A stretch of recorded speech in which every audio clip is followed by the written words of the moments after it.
Tema yang kita pelajari saat ini dari Matius 5 ayat yang ke-10. Ya, saya baca dulu. Berbahagialah. Apa yang berbahagia?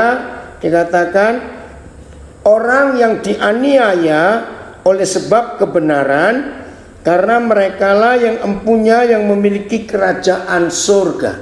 Saudara, konsep dianiaya oleh kebenaran, maaf ya, dalam sebagian besar agama di dunia, kalau saya tidak mengatakan semua agama di dunia itu punya konsep yang sama. Saya tidak tahu ya secara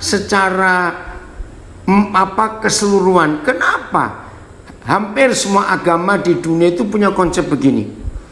Makin susah hidup seseorang, makin miskin hidup seseorang, makin banyak kesulitan penderitaan dalam hidup seseorang. Ini hampir semua agama di dunia. Maka mereka punya konsep, makin berkenan kepada Tuhan. Nah, itu konsep semua agama di dunia.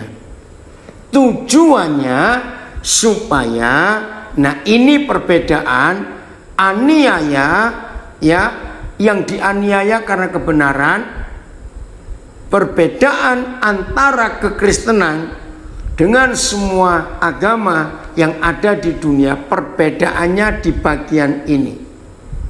Bagi semua manusia umum dan wajar untuk berkenan kepada Tuhan, supaya Tuhan membalas dengan berlimpah-limpah, maka mereka menunjukkan sikap menderita, sikap teraniaya, sikap tersiksa di hadapan Tuhan untuk dapat sesuatu. Umumnya begitu. Tapi beda dengan kita, dianiaya karena kebenaran. Beda sekali dengan kita, milik Bapa di surga. Lalu bedanya di mana? Nah, ini bedanya. Kita mengalami aniaya, kita mengalami penderitaan, kita mengalami kesulitan, ya, supaya kita tidak sombong. Dan itu yang tercatat dalam hidup Paulus, saudara kita. Dia mengalami penderitaan yang luar biasa supaya tidak sombong. Nanti kita lihat, tayangkan kembali berapa terjemahan ini. Kita melihat berapa terjemahan yang lain. Ya, sekarang kita lihat terjemahan lama. Berbahagialah segala orang yang teraniaya oleh sebab kebenaran, karena mereka itu yang mempunyai kerajaan surga. Oke, ayat diberkatilah mereka yang dianiaya demi kebenaran, sebab mereka yang memiliki kerajaan surga. Bahasa Indonesia sehari-hari, berbahagialah orang yang menderita penganiayaan karena melakukan kehendak Tuhan. Mereka adalah anggota umat Tuhan. Berbahagialah orang yang dianiaya karena kebenaran, karena kerajaan surga adalah milik mereka. Berbahagialah mereka yang dianiaya karena melakukan kehendak Tuhan, karena milik mereka lah kerajaan surga. Diberkatilah mereka yang dianiaya demi perbenaran, karena kerajaan surga untuk mereka. Puji Tuhan, semuanya sama. Penganiayaan akan menimpa semua orang yang berusaha untuk hidup sesuai dengan firman Tuhan demi kebenaran. Mereka yang mempertahankan standar kebenaran, standar keadilan, standar kesucian, yang pada saat bersamaan tidak mau berkompromi dengan masyarakat sekarang yang fasik atau gaya hidup orang percaya yang suam. Berani tidak menjadi populer, berani ditolak, berani dikecam. Nah, itulah penganiayaan yang ada dalam dunia. Terima kasih untuk itu. Jadi punya standar untuk kebenaran, untuk keadilan, dan untuk kesucian. Walaupun orang-orang di sekitar kita tidak memiliki dan tidak mau tahu standar. Bahkan maaf, di dalam gereja juga, saudara, maaf, bahkan ada beberapa hamba-hamba Tuhan yang kompromi dengan keadaan zaman sekarang demi mencapai sesuatu yang duniawi. Saya harap kalimat ini saudara mengerti. Sulit mempertahankan standar kebenaran itu, tapi kita harus berani. Puji Tuhan, ya. How enriched you are when you bear the wounds of being persecuted. Jadi wow, kamu diperkaya kalau kamu berani terluka, luka karena dianiaya, sebab saudara melakukan yang benar. Dengan demikian saudara akan mengalami suasana kenyataan kerajaan surga. Puji Tuhan. Lalu dalam bahasa Aram artinya tertolak. Ya, jadi being rejected, tertolak. Oke, kita kembali. Sekarang 2 Korintus 12. 2 Korintus 12. Oh, mulai ayat 7. Ya. Saya salah lihat pasalnya tadi. Udah? Oke, Robin dari Jogja. Baik belum tentu benar. Kalau benar pasti baik. Oke, kita lanjut. 2 Korintus 12 ayat 7. Dan supaya aku jangan meninggikan diri karena penyataan-penyataan yang luar biasa itu, maka aku diberi suatu duri dalam dagingku, yaitu seorang utusan iblis untuk menggocok aku, supaya aku jangan memegahkan diri. Nah, ini yang saya katakan tadi.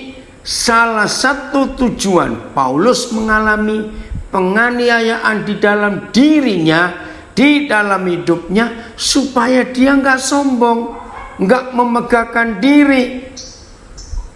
Coba kita lihat berapa terjemahan. Ya, ayat 7, 2 Korintus 12. Wih, ngeri rasanya ya. Ada seorang utusan iblis yang diutus oleh Tuhan untuk memberikan duri dalam daging Paulus. Bayangkan, jangan lagi duri, kita susupan saja. Tahu susupan ya? Ada potongan kayu kecil ada di permukaan kulit kita. Aduh, nggak enak sama sekali. Untuk menjaga agar aku tidak terlalu berbangga atas penyataan-penyataan yang luar biasa itu, maka sebuah duri diberikan dalam dagingku, yaitu utusan iblis, untuk menyusahkan aku supaya aku tidak meninggikan diri. Ya, dan oleh sebab menilik segala kelebihan wahyu yang teramat sangat. Sebab itu supaya jangan aku membesarkan diriku, maka aku telah diberi suatu duri menikam ke dalam tubuhku, yaitu suatu pesuruh iblis yang menggocok aku, supaya jangan aku membesarkan diriku. Tetapi supaya saya jangan terlalu sombong, karena penglihatan yang luar biasa itu, saya diberikan semacam penyakit pada tubuh saya yang merupakan alat iblis. Penyakit itu diberikan untuk memukul saya supaya saya tidak menjadi sombong, dan supaya aku tidak meninggikan diri. Oleh karena penyingkapan yang luar biasa itu, pewahyuan dari Tuhan pada Paulus memang dahsyat. Ya, sebuah duri di dalam daging telah diberikan kepadaku, yaitu utusan setan agar menggocok aku, supaya aku tidak meninggikan diri, supaya aku tidak membesarkan diri karena luar biasanya wahyu-wahyu itu. Maka kepadaku diberikan semacam duri di dalam tubuhku, yaitu suruhan iblis, untuk menyakiti aku dan mencegah aku agar tidak membesarkan diri, supaya aku tidak terasa terlalu tinggi, karena begitu dilimpahi wahyu aku telah diberi duri dalam daging. Apa itu naik?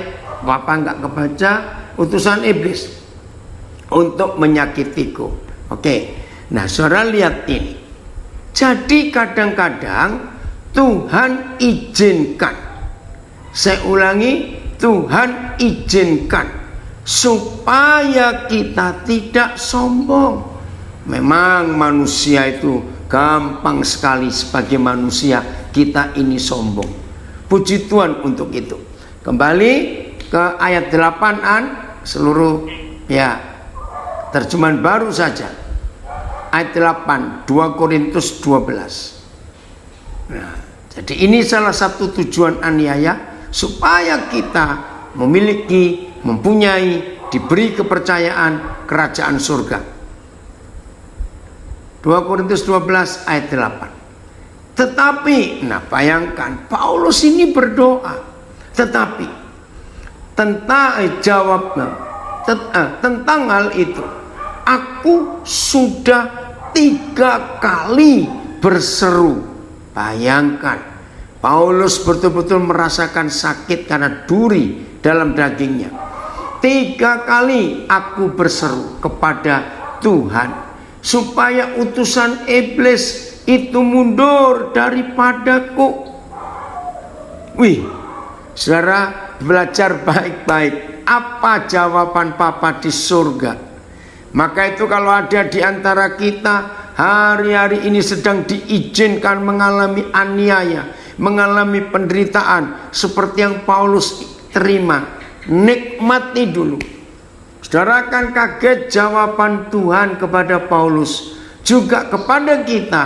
Kalau kita benar rasanya nggak tahan dengan utusan iblis itu, begini Papa menjawab, tetapi jawab Yahweh kepadaku. Aduh saudara, ini jawaban yang sangat tidak enak.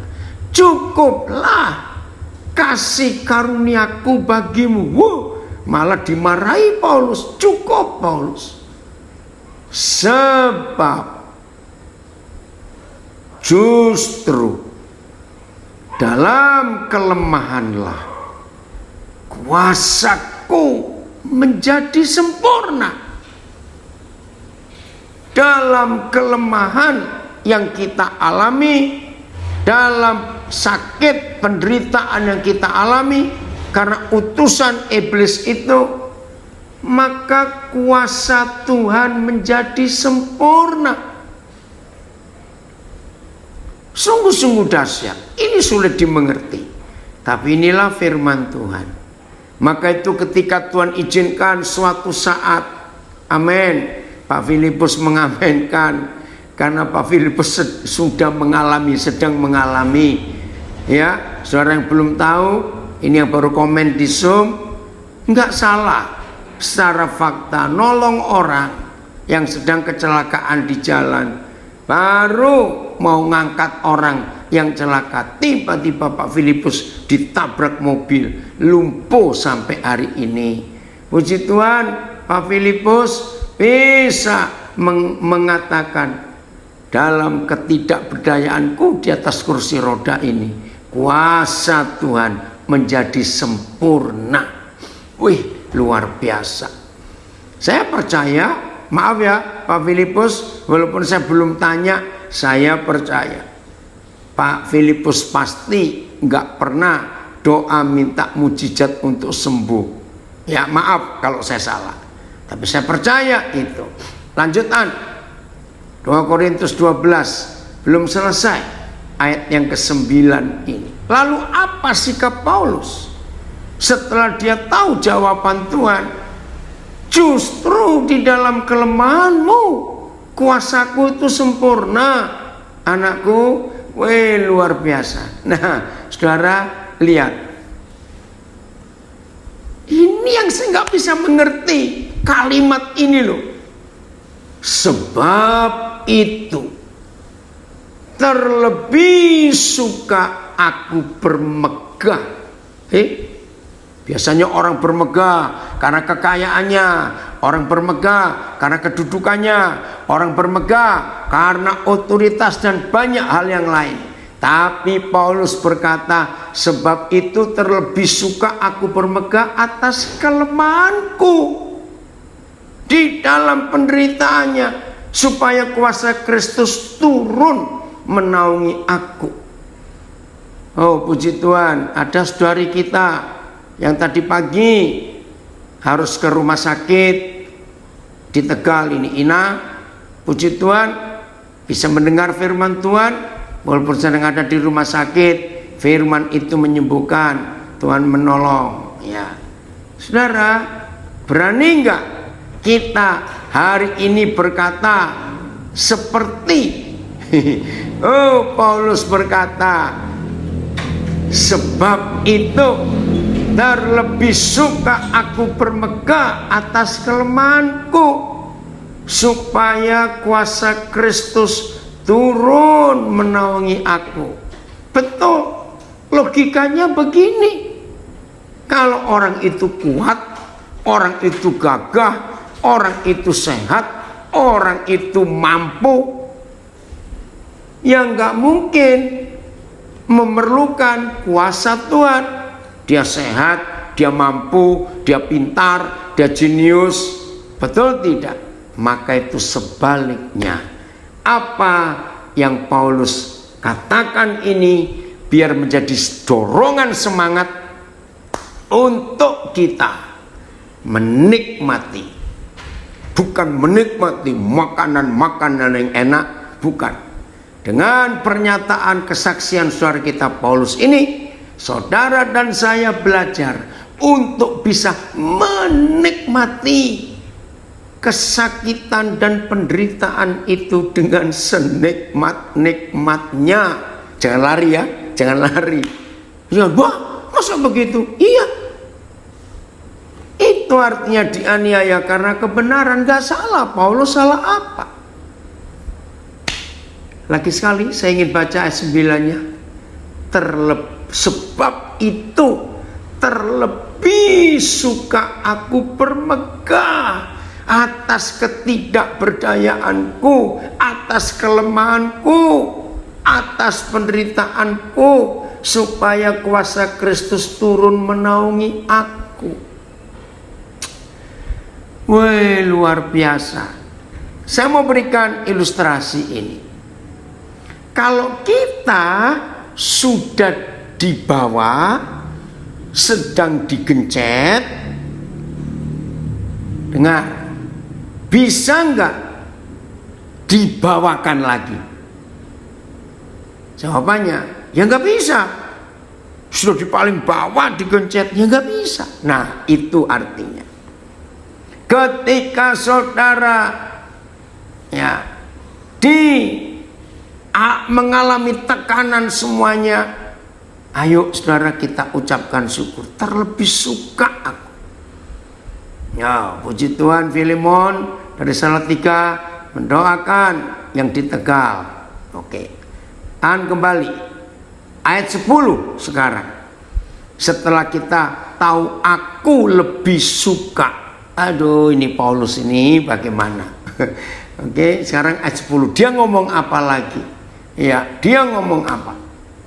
Makasih David Malindo. Nikmatilah ketidaknikmatan itu dengan senikmat-nikmatnya. Betul. Ayat 10. Karena itu, saudara yang belum pernah baca akan kaget baca ini.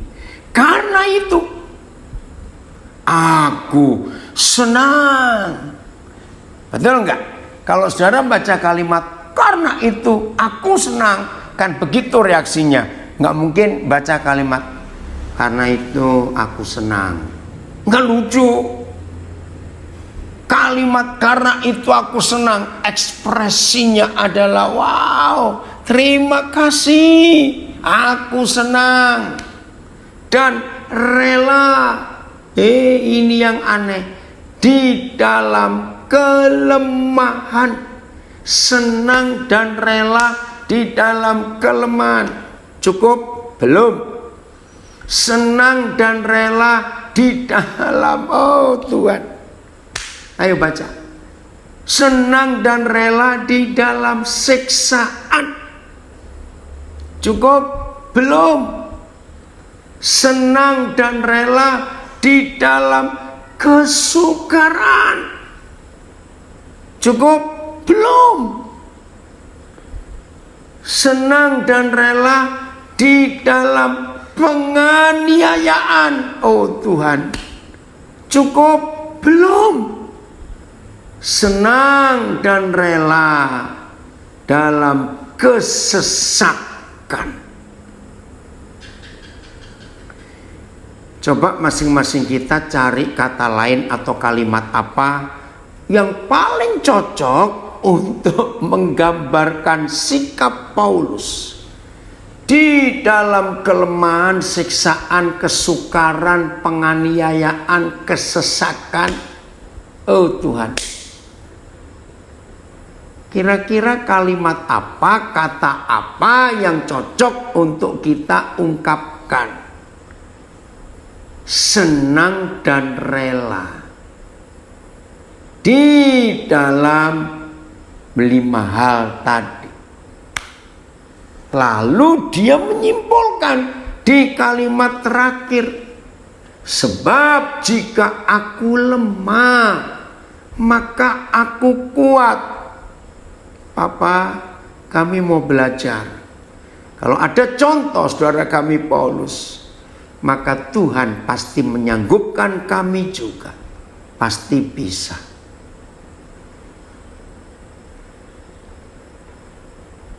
Oke, ada tambahan ilustrasi. Persis seperti roda berputar.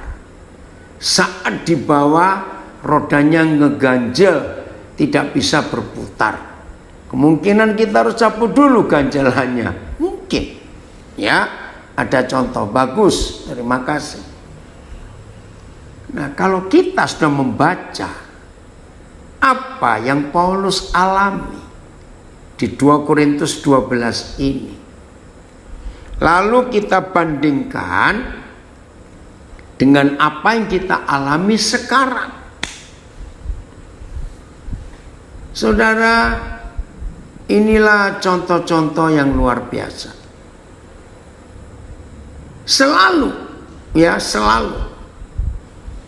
Saudara-saudara yang saya dengar, anak-anak saya yang dinyatakan positif COVID-19, baik yang isolasi mandiri maupun yang di rumah sakit, saya selalu berkata kepada mereka, nikmati kesendirianmu.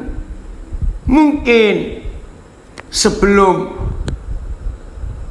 ada kejadian ini, kamu tuh terlalu sibuk dengan urusanmu sehari-hari, sehingga gak ada waktu untuk diam. Maka kalau Tuhan izinkan bisa diam, bahkan diamnya gak tanggung-tanggung, diam, betul diam. Karena yang sudah positif COVID, tidak boleh ketemu orang. Nah itu saatnya diam, jangan protes, jangan putus asa, jangan sibuk dengan virusnya itu sudah. Dengan kuasa darah Yesus sudah mati.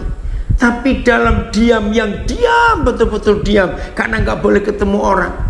Perawat medis yang masuk saja harus pakai APD lengkap, sampai seorang gak lihat ini siapa ini yang datang. Gak apa-apa, nikmati, sebab itu gak akan terjadi lagi dalam hidup. Inilah tahun yang paling unik, di mana orang dipenjara di rumahnya sendiri. Nikmati diam itu. Ada yang nulis, oh dari München, Jerman. Waduh, aku nggak bisa seperti Paulus karena aku lemah. Justru sudah lemah ini gampang, yang kuat itu susah Yul. Ini dari München. Bisa seperti Paulus karena Roh Kudus yang sama di dalam dia adalah Roh Kudus yang sama di dalam kita juga. Oke, masih penganiayaan. 2 Korintus 4 ayat 16. 2 Korintus 4 ayat 16. Langsung berapa terjemahan itu ya? 2 Korintus 4 ayat 16. Ada apa itu? Ya, kita tunggu 2 Korintus 4 ayat yang ke-16. Sebab itu sebab itu kami tidak tawar hati, tetapi meskipun manusia lahiriah kami semakin merosot, namun manusia batinnya kami dibarui dari sehari ke sehari. Lihat ayat 17-nya. Bapak, terima kasih untuk penjelasan penderitaan ini. Sebab penderitaan ringan yang sekarang ini, maksudnya sekarang ini kita alami, ringan loh, penderitaannya nggak berat, mengerjakan bagi kami kemuliaan kekal yang melebihi segala-galanya. Bisa berkata seperti Paulus ini, jauh lebih besar daripada penderitaan kami. Oh, luar biasa. Ada yang komen, saya belum ada apa-apanya dibanding penderitaan yang Paulus rasakan. Sepatutnya saya tidak boleh mengeluh. Betul, Paulus gokil, Paulus fokus banget, keren. Ini komen di Zoom. Aduh, bagaimana ya ngomongnya ini ya, kalau kita sudah melihat fakta seperti ini. Sekarang coba ayat 16-nya kita ingin lihat dari berapa terjemahan itu. Apa? Nanti kita lihatnya 2 Korintus 4 ayat 16. Jadi jangan membesar-besarkan kesulitan, penderitaan yang kita alami. Jangan dibesar-besarkan. Sebab itu cuma ringan. Ringan dibandingkan apa? Ringan dibandingkan kemuliaan yang akan kita terima. Oke. Ayat 16 dari berapa terjemahan? Itulah sebabnya ayat kami tidak pernah berkecil hati, walaupun tubuh lahiriah kami makin merosot keadaannya, tetapi manusia batinnya kami selalu diperbarui dari hari ke hari. Sebab itu kami tidak tawar hati, karena meskipun keadaan kami yang lahir ini dibinasakan, lebih tegas, tetapi keadaan yang batin kami itu dibarui sehari-hari. Itulah sebabnya kami tidak putus asa, sekalipun kami secara lahir semakin bertambah rusak. Ya, karena usia pasti.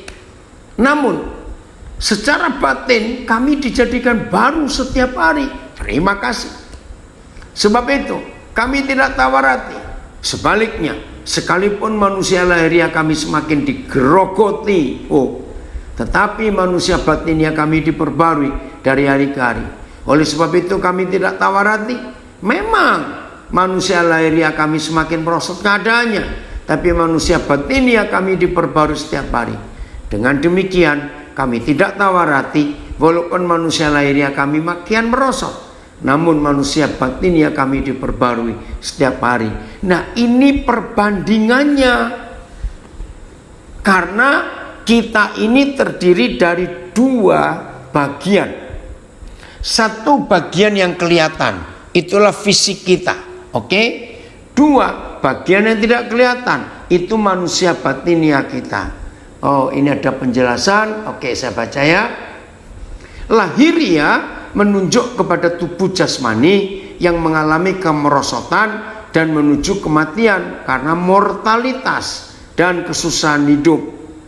Batinia menunjuk kepada roh manusia yang memiliki hidup rohani Kristus.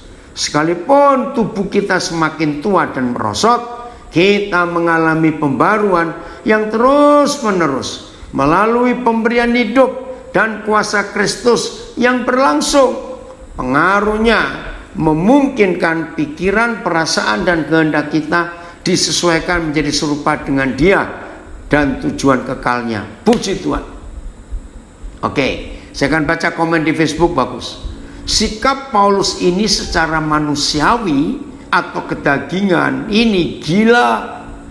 Yang luar biasa, Paulus berserah pada kuasa yang besar di dalam Tuhan Yesus. Betul. Saudara, maka itu kita harus menyadari bahwa manusia jasmani kita makin merosot.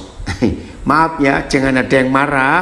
Saya ngomong ini, awas kalau ada di antara kita takut menjadi tua, awas. Orang yang takut menjadi tua itu dosa. Loh, kenapa dosa? Karena dia melawan kodrat alam. Dia tidak bisa terima. Maka itu yang takut tua bertobat. Hari-hari kerjaannya ngitungin umur saja. Jangan. Makin merosot yang jasmani ini, enggak apa-apa. Jangan tersinggung. Biasanya antara laki dan perempuan yang kebanyakan lebih takut dengan usia tua itu biasanya kan yang perempuan. Jangan tersinggung loh ya. Jangan tersinggung. Wajar. Nah, maka itu saudara-saudara yang sudah tua jangan pengen muda terus. Nah, ada yang tersinggung, udahlah bagaimana? Ya ditarik kulitnya biar tidak kendor. Gak usah. Maaf ya, saya jangan tersinggung. Saya itu kalau lihat ada wanita sudah tua cantik gitu, kok malah takut. Jangan tersinggung. Habis dia nggak mau terima keadaannya itu. Nah, jadi ucapkan syukur. Betul, kecantikan akan sirna, yang tinggal hanya karakter. Luar biasa. Ada komen di Facebook. Sikap Paulus ini menunjukkan murid Yesus yang sangat mengerti bahwa menjadi murid Yesus selalu siap akan penderitaan duniawi dan batinia. Amin. Betul sekali. Wah, hebat. Apa Jo kamu Jo komentar itu? Oke ya.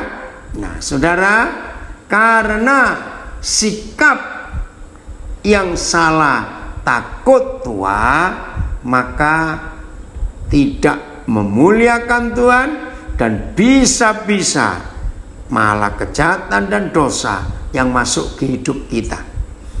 Ayat 18-nya 2 Korintus 4 ayat 18. Oh, ayat 17 yang berapa terjemahan? Maaf. Ayat 17 yang berapa terjemahan ya? Karena itu yang luar biasa dalam hidup Paulus. Terima kasih Bapak. Ya. Jadi nggak apa-apa dengan aniaya yang kita alami, karena kita pasti memiliki kerajaan surga. Lanjut ya. Saya ulangi lagi terjemahan baru.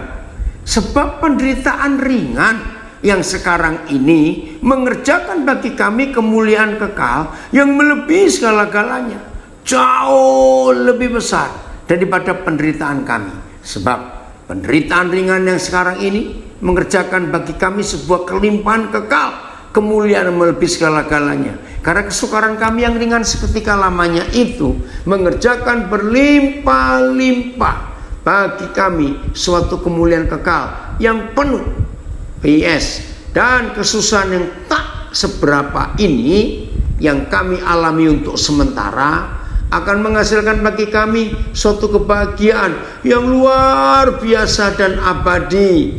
Kebahagiaan itu jauh lebih besar kalau dibandingkan dengan kesusahan itu sendiri. Ini bahasa Indonesia sehari-hari. Sebab kesukaran kami yang ringan ini dengan segera mengerjakan bagi kami kepenuhan kemuliaan kekal dari kelimpahan kepada kelimpahan. Karena kesusahan yang ringan dan yang sifatnya sesaat ini menghasilkan bagi kami kemuliaan kekal yang tak ada bandingannya. Terima kasih Tuhan. Kesusahan ringan, tunggu sebentar ya. Oke, ketutup dulu ya. Kesusahan ringan dan hanya sejenak sedetik ini membawa bagi kami kemuliaan yang kekal tanpa bandingan. Puji Tuhan. Jadi kalau kita mau menerima fakta ini dalam hidup kita, saudara, maka hidup ini luar biasa hasilnya. Jadi kita harus menerima dengan ucapan syukur kalau ada aniaya. Oke, ini akan menunjukkan penjelasan. Kesukaran yang dipikul oleh orang yang tetap setia kepada Kristus adalah ringan dibandingkan dengan kelimpahan kemuliaan yang akan kita miliki melalui Kristus. Sebagian kemuliaan ini telah ada, tetapi akan dialami sepenuhnya pada masa yang akan datang. Apabila kita mencapai warisan surgawi kita, maka kita akan mengatakan bahwa kesengsaraan yang paling berat pun tidak berarti dibandingkan dengan kemuliaan kekal itu, sebab kita tidak boleh hilang pengharapan, ya, atau melepaskan iman kita sewaktu kita menghadapi berbagai masalah. Puji Tuhan. Jadi jelas ya saudara, bahwa itu baik aniaya itu untuk memurnikan kita, untuk memoles kita, untuk membentuk kita, untuk memproses kita mencapai kemuliaan. Dan Tuhan ingin itu terjadi supaya orang-orang yang mengenal kita, yang hidup di sekitar kita, mereka melihat perubahan itu di hidup saudara dan hidup saya. Nah, kalau mereka sudah melihat perubahan itu, mereka pasti memuliakan Tuhan. Betul, pasti. Ini dari New Jersey, Amerika komen, amin. Tidak perlu sibuk operasi sana sini, karena kita diciptakan dengan sempurna dan asli. Betul ya Jong, terima kasih untuk komennya ini. Mahal lagi operasi sana sini, tarik ini tarik itu, sedot ini sedot itu. Ucapkan syukur ya, karena yang jasmani akan rusak dan akhirnya kembali kepada tanah dari mana tubuh ini berasal. Tapi yang di dalam diperbarui, dan itu yang nantinya sama seperti Kristus. Bukan mirip, bukan serupa, tapi sama seperti Kristus. Itu yang di dalam manusia roh kita ini. Terima kasih Papa untuk itu. Oke. Nah, ayat 18. Ada yang komen ya. Ada yang tanya, apakah penderitaan yang sekarang ini merupakan upah dosa, agar saat kita meninggal kita sudah menerima penghukumannya saat masih hidup ini? Enggak. Salah. Penderitaan kita alami itu proses, bukan karena upah dosa. Kalau upah dosa bentuknya lain lagi, dan itu wajib kita terima karena kita yang salah. Oke. Ayat 18, 2 Korintus 4. Sebab kami tidak memperhatikan yang kelihatan, melainkan yang tak kelihatan. Nah, antara manusia jasmani dan manusia rohani, manusia lahir, manusia batin, mana yang kelihatan dan mana yang gak kelihatan? Ya jelas, manusia lahir ini yang kelihatan, manusia fisik. Manusia batinia, manusia roh, itu yang tidak kelihatan. Nah, karena yang kelihatan adalah sementara, betul, yang fisik ini kan sementara, makin lama makin merosot. Sedangkan yang tidak kelihatan adalah kekal. Terjemahan yang lain, langsung BIS. Sebab kami tidak memperhatikan hal-hal yang kelihatan, melainkan yang tidak kelihatan. Yang kelihatan hanya tahan sementara, tetapi yang tidak kelihatan itu kekal sampai selama-lamanya. MILT, karena kami tidak memperhatikan apa yang kelihatan, melainkan apa yang tidak kelihatan. Karena apa yang kelihatan itu sementara, tetapi yang tidak kelihatan itu kekal. Puji Tuhan. Kami tidak memperhatikan hal-hal yang kelihatan, melainkan hal-hal yang tidak kelihatan. Karena yang kelihatan itu sifatnya hanya sesaat, tetapi yang tidak kelihatan kekal. Puji Tuhan. Nah, inilah fakta hidup yang kita harus miliki. Terima kasih Papa untuk apa yang Papa ajarkan, bahwa kita harus mengucap syukur ketika kita dianiaya oleh sebab kebenaran. Oke. 1 Korintus pasal 4. Saya lihat dulu. 1 Petrus 4. Saya salah. 1 Petrus pasal 4. Saya cek dulu untuk melihat ini. Oh ya, betul. Mulai ayat 1. 1 Petrus 4 mulai ayat 1. Jadi karena Kristus telah menderita penderitaan badani, Tuhan Yesus sudah, maka kamu pun, yaitu saudara dan saya, harus juga mempersenjatai dirimu dengan pikiran yang demikian. Pikiran apa? Siap menderita secara fisik. Pikiran itu harus kita masukkan. Karena barang siapa telah menderita penderitaan badani, ia telah berhenti berbuat dosa. Nah, pada seorang yang bertanya tadi di Facebook, apakah penderitaan yang sekarang ini merupakan upah dosa? Agar saat kita meninggal kita sudah menerima penghukumannya? Bukan.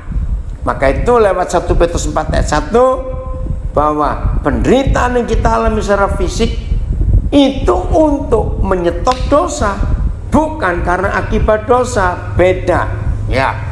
Ayat 2, supaya, nah ini loh, untuk apa penderitaan secara fisik? Untuk apa aniaya yang kita harus terima? Sesuai Matius 5 ayat 10. Untuk apa? Kenapa? Kalau sudah mengalami penganiayaan karena kebenaran, langsung kita bisa mewarisi kerajaan surga. Karena ayat 2 1 Petrus 4 ini jelas, supaya waktu yang sisa dari umur kita nggak tahu sisa berapa minggu, berapa bulan, berapa tahun, kita tidak tahu. Supaya waktu yang sisa jangan saudara dan saya habiskan, pergunakan, pakai menurut keinginan manusia. Tetapi waktu yang sisa kita pakai menurut kehendak Tuhan, keinginan Tuhan. Nah, supaya waktu yang sisa tidak terbuang sia-sia, untuk kita pakai hidup seperti yang dulu sebelum kita berjumpa Tuhan Yesus, persenjatai diri kita menderita secara fisik. Karena kalau kita sudah menderita secara fisik, saudara, maka kita stop berbuat dosa. Oh, terima kasih. Sebab ayat 3, sebab diingatkan, sebab telah cukup banyak waktu, sudah cukup yang kita pergunakan untuk melakukan kehendak orang-orang yang tidak mengenal Tuhan. Kita telah hidup dalam rupa-rupa hawa nafsu, keinginan, kemabukan, pesta pora, perjamuan minum, dan penyembahan berhala yang terlarang. Sudah cukup. Dulu-dulu waktu kita habiskan untuk hidup dalam dosa seperti itu sudah cukup. Maka itu supaya kita mewarisi kerajaan surga yang Papa janjikan, menikmati penganiayaan karena kebenaran. Saudara, ini kebenaran yang luar biasa yang Tuhan percayakan kepada kita. Terima kasih Bapa, terima kasih. Maka itu kalau kita ingat tahun-tahun yang dulu, berapa banyak waktu kita buang sia-sia, berapa banyak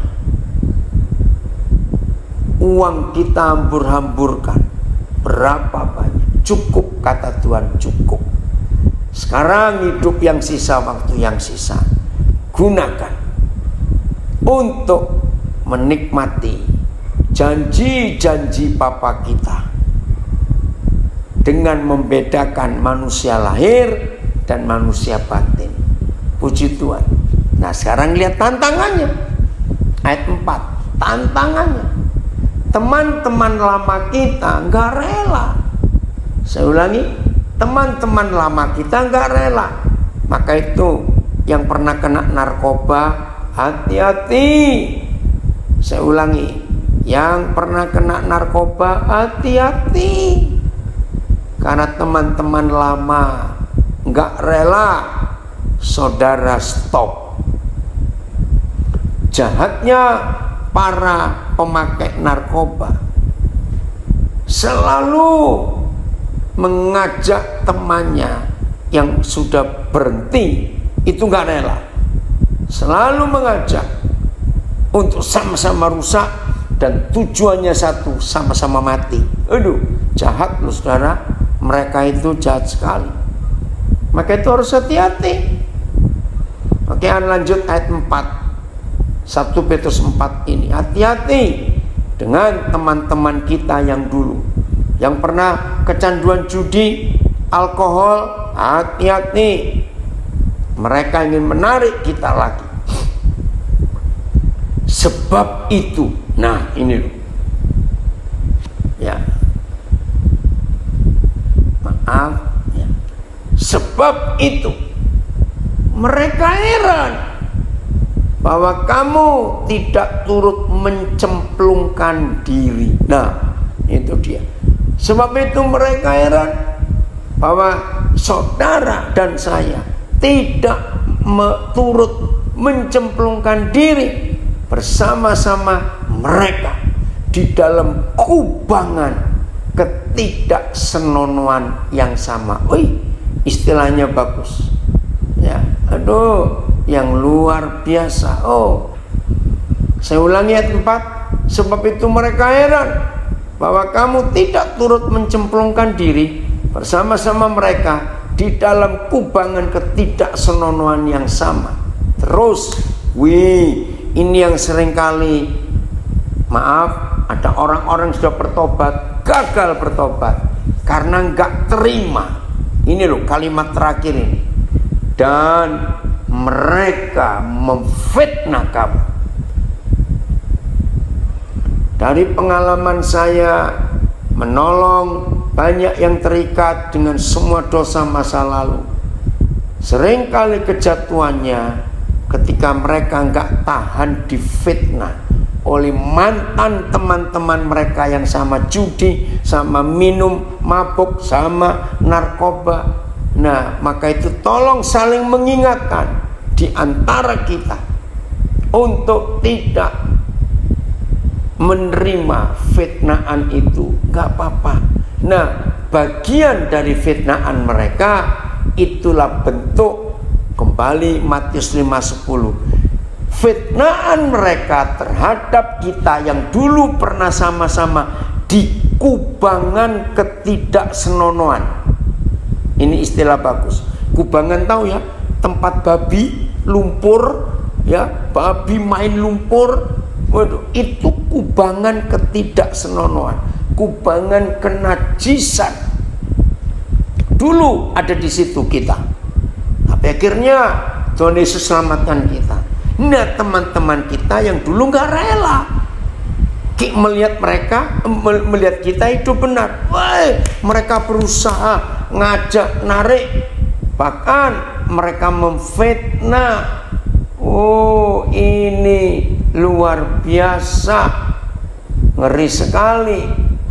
Oh, ada komen bagus sebentar ya, dari New Jersey juga.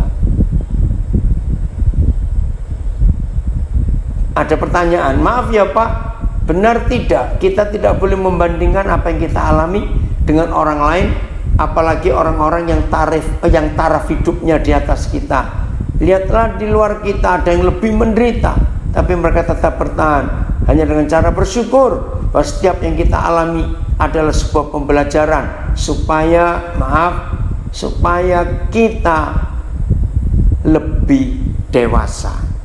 Betul, jangan membandingkan yang ke atas.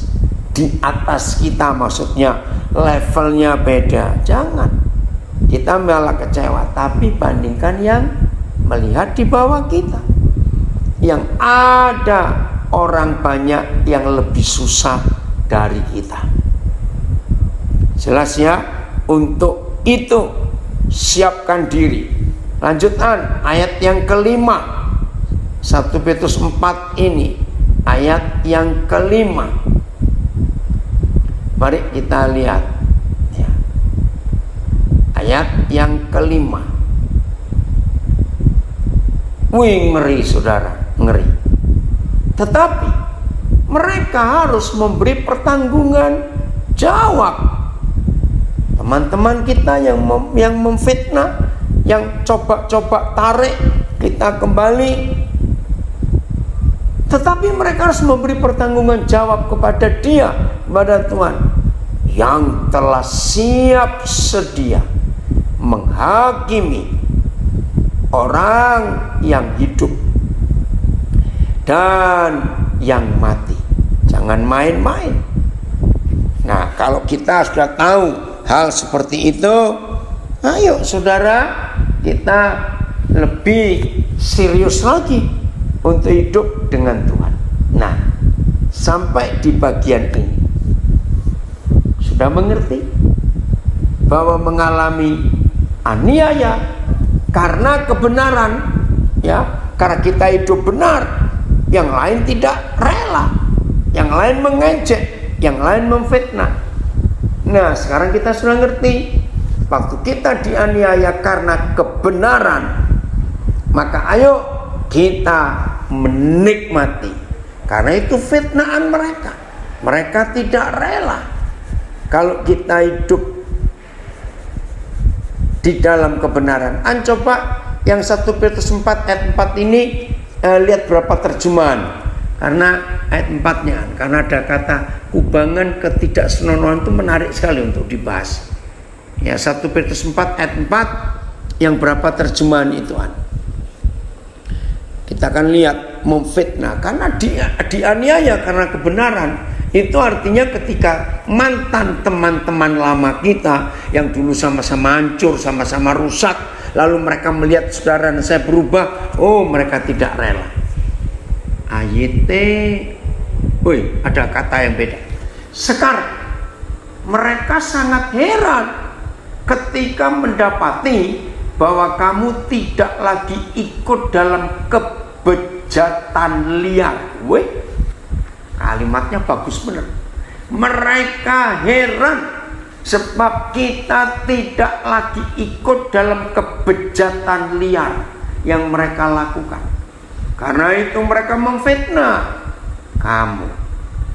Dalam hal itulah mereka itu memikirkan ganjil, aneh, bahwa kamu tiada mengikut menyertai mereka itu di dalam segala lubuk percabulan itu juga, sehingga mereka itu mengumpat kamu. Sekarang orang yang tidak mengenal Yahweh itu heran bahwa kalian tidak ikut hidup seperti mereka, menikmati dosa tanpa batas. Itulah sebabnya mereka menghina kalian, yang di dalamnya mereka dikejutkan ketika kamu tidak ikut serta dalam luapan ketidaksenonohan sambil mengucap. Sekarang orang-orang yang tidak mengenal Tuhan itu merasa heran karena kamu tidak ikut bersama-sama dengan mereka dalam kehidupan percabulan yang melampaui batas. Oleh sebab itu mereka memfitnah kamu. Dalam hal ini mereka heran karena kamu tidak lagi menyertai mereka dalam kancah maksiat itu. Lalu mereka mencela kamu.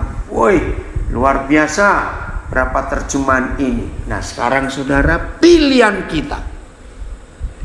Saya ulangi, pilihan kita. Oh ini disebut pakai bahasa Belanda juga, Fanny. Ya. Saudara, pilihan kita sekarang mau bagaimana? Nggak tahan ketika umpatan-umpatan mereka itu masuk. Nah, ya. Bagaimana? Kita harus percaya ya untuk hidup di dalam kebenaran, tetap bertahan.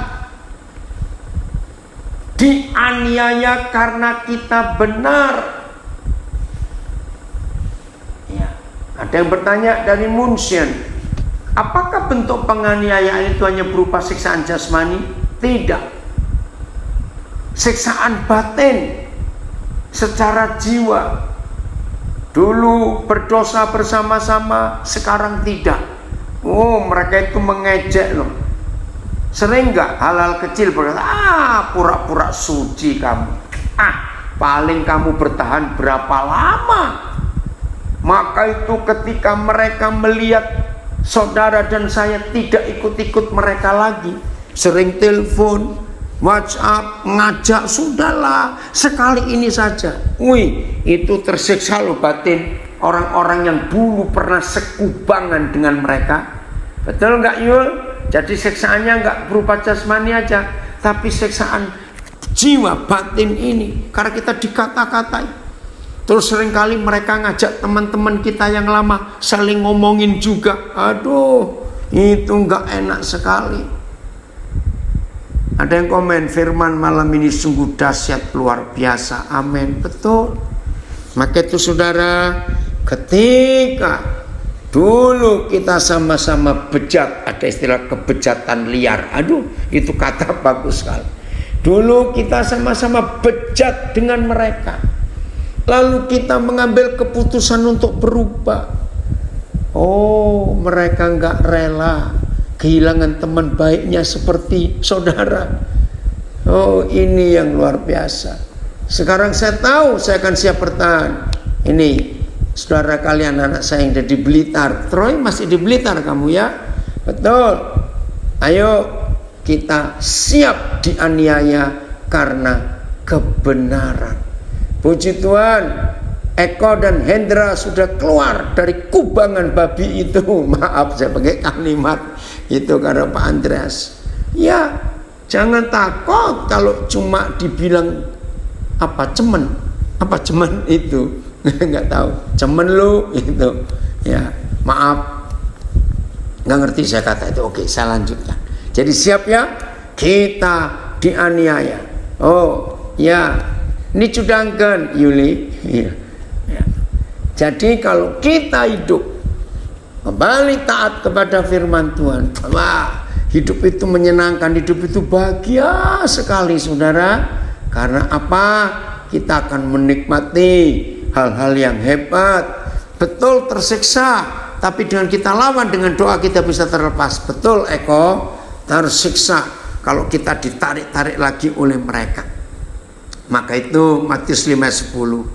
Berbahagialah kita yang dianiaya karena kebenaran, maka kita akan menikmati, memiliki, mendapatkan kerajaan surga.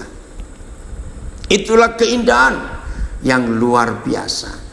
Tuhan Yesus sudah mengalami itu, Yusuf sudah mengalami itu, Paulus sudah mengalami itu, bahkan banyak saudara kita para martir sudah mengalami itu semuanya.